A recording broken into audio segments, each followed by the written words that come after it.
Such is the nature of dragons, claim the Eastern mystics. For once they may have a point, though not the one they think. Fire consumes, leaving at its end naught but ash.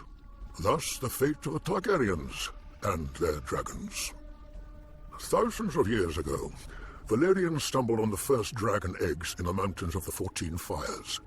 I cannot imagine shepherds could hatch dragon eggs and bind such creatures to their will, but whatever aid they must have had is lost to history. Every educated person knows how the Dragon Lords then conquered most of the known world, breaking the ancient Giscari Empire, enslaving a continent, building roads and bridges that still stand today, though the art that made them is lost. An empire of marvels and misery. And now what is left of Valyria? A smoking wasteland. Ash. In time, Aegon Targaryen and his sisters brought their 3 dragons who had escaped the doom to Westeros, perhaps thinking to regain his people's lost glory. And so he did. On the field of fire, he proved that armies were no match for dragons. At Harrenhal, he proved that mighty castles weren't either. Aegon Targaryen became Aegon the Conqueror, first of his name, founder of a dynasty. His first act? To order his dragon Balerion, the Black Dread, to melt the swords of his beaten foes into his new Iron Throne. For over 100 years, the Targaryen dragons cemented their breeders' hold on the 7 kingdoms, if not each other.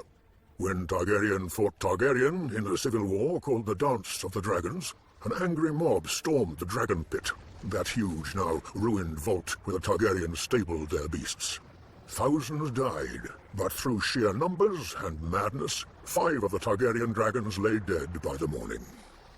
Which was perhaps too many. Thereafter, each generation of dragons grew smaller than its parents. Their skulls used to line the throne room of the Red Keep in order of birth. The oldest, Balerion, could swallow an ox whole. The last skull was barely the size of a dog's.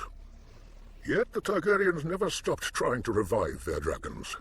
Aerion Brightflame drank a draught of wildfire and burned to death.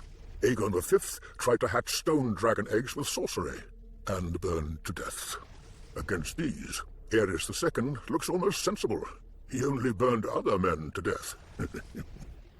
Now we hear rumors that the young Daenerys Targaryen has hatched 3 dragons far to the east. If she were to be so foolish as to march on Westeros, she will not find, as her ancestor Aegon did, 7 disparate kingdoms frightened by her strange beasts.